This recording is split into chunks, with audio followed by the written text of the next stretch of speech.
So I'm going to record this, and this is the plan. I'll transcribe this and have this typed up for the letters that I'm drafting. So basically, yeah. So this was one of the last transcript annotations that I was doing. This is the most important hearing of them all. Can you open it in Word? So download it and then open it in your computer. Yeah. This is 1st of October. Yeah. So basically, this was the nastiest thing. I put everything to him, how he was perverting the course of justice and how he was trying to prevent criticisms about him from being made in open court. And I mean, he was such a fucking shameless idiot. Like, he did it in a very obvious way as well, so it was clear that's what he was doing. Like, first he tried to prevent me. I said he had no authority to do that, and then he said, well, I'm going to give you this much time, you can do whatever, and I will dismiss your claim if you waste your time. And I said, okay, and then I continued with citing the grounds for his disqualification. And he didn't even let me complete for that time. It was like so obvious what he was doing. And he says, oh no, it'll be written on paper from now on. And I told him that shouldn't be. Anyway, so the heading, the annotations clarify all of that. Now, the next part is, okay, so this is what we're going to do. We will write to Gorton. I will write to Gorton. And I will tell him that, the reason I was being critical over emails was because he wouldn't allow me to be critical in open court. Otherwise, I wouldn't have felt the need to abuse him over email.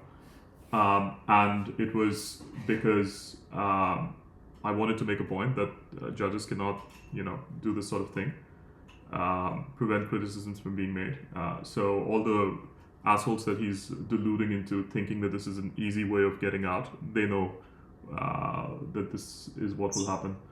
And then I will also clarify that, basically the reason why we were, why we took time and so on, that we wanted to make a point. And the other part is that the High Court came out earlier this year with the authority about not being able to sue judges even if they're acting dishonestly, purposefully. And what they mentioned some countermeasures against judicial corruption that exist within the system. So I will clarify that I wanted to test the robustness of those measures. One of those things is that they said the appellate courts have a duty to criticize judges and blah blah blah. So I will say that we wanted to make sure that the Court of Appeal had every possible thing that they could use to criticize him. So we could make sure that, all of that stuff.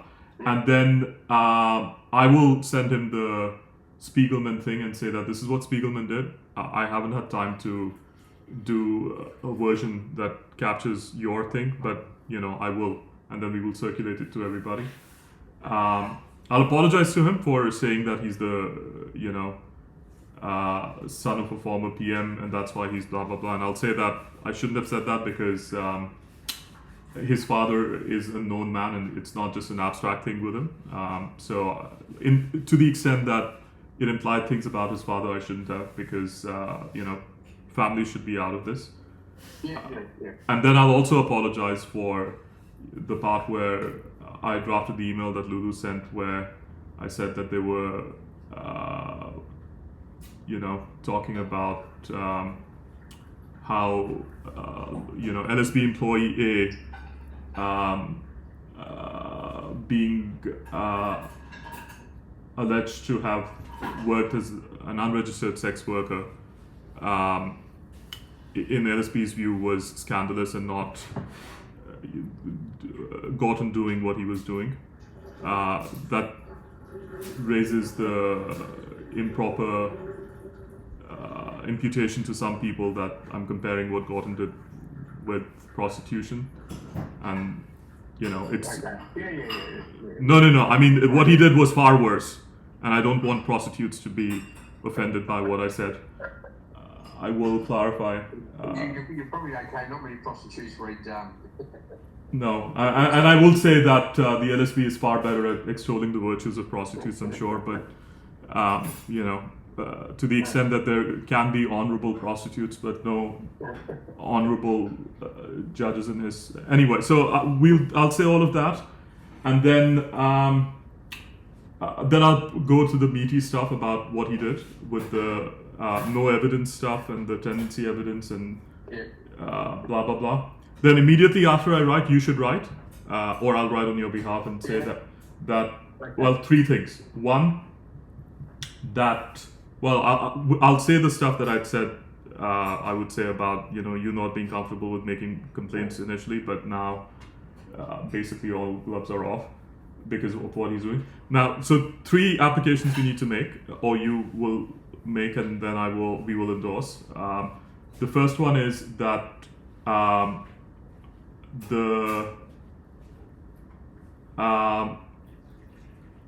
his decision should be stayed because basically, they're made on nothing, and that he should give us like 2 months to make the appeal, and for 2 months at least, not make the appeal, but 2 months to get the Court of Appeal to take any action about them, and for at least 2 months he should stay them, and then schedule a directions hearing about what happens after that. That's the first thing. Sounds reasonable. Yeah. The second thing is that, actually, the first thing should be that he is disqualified from the matter. He shouldn't be hearing these matters anyway from now on. If he can't disclose, he can't hear. Then the second thing is that, so you'll write to him and say that he had invited Lulu to file the summons, and we intend to take him up on his offer. And the first thing we'll do is the disqualification thing. The second thing we'll do is we'll say that we need the documents that were exchanged.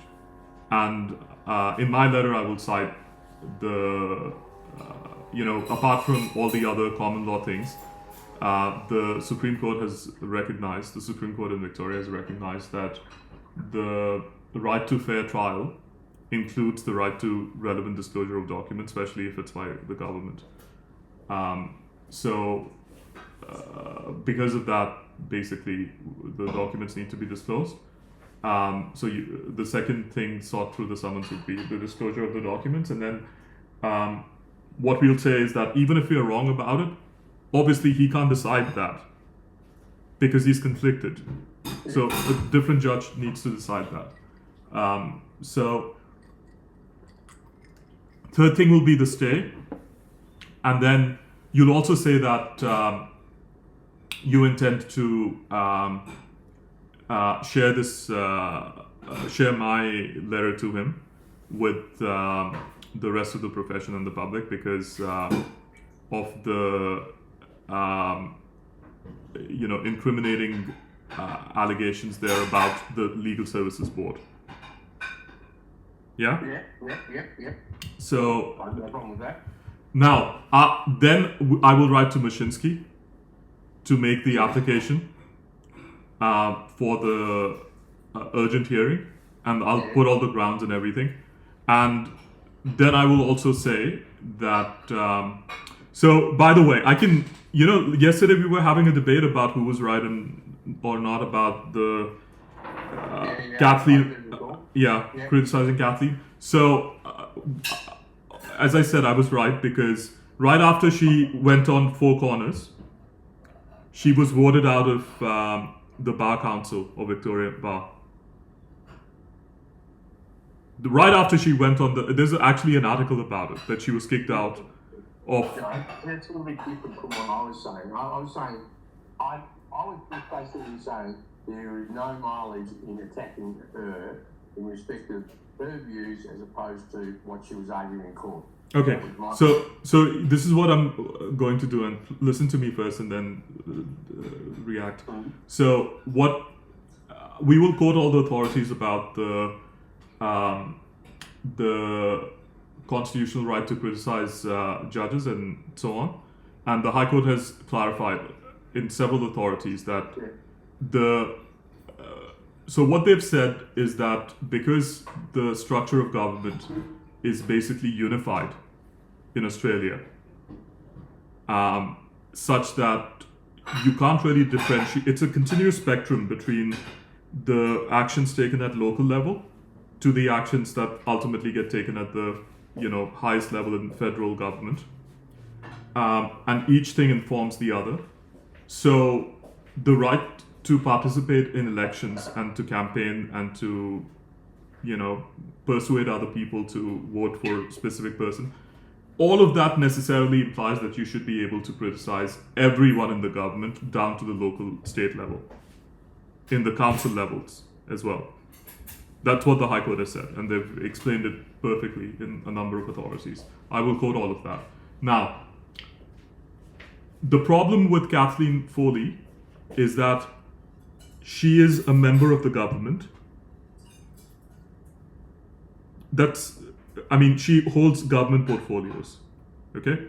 And the paper had criticized her or implied that she only got those portfolios because she was the government's pit bull against the Liberal Party.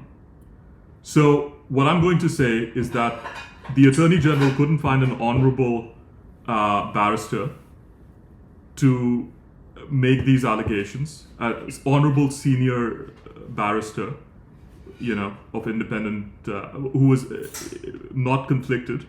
So they got a member of the government to basically argue that the government, to save face for the Attorney General, because it's her who is implicated in all of this. The LSB is directly answerable to the Attorney General in the structure of the government. And then I will say that I clarify that,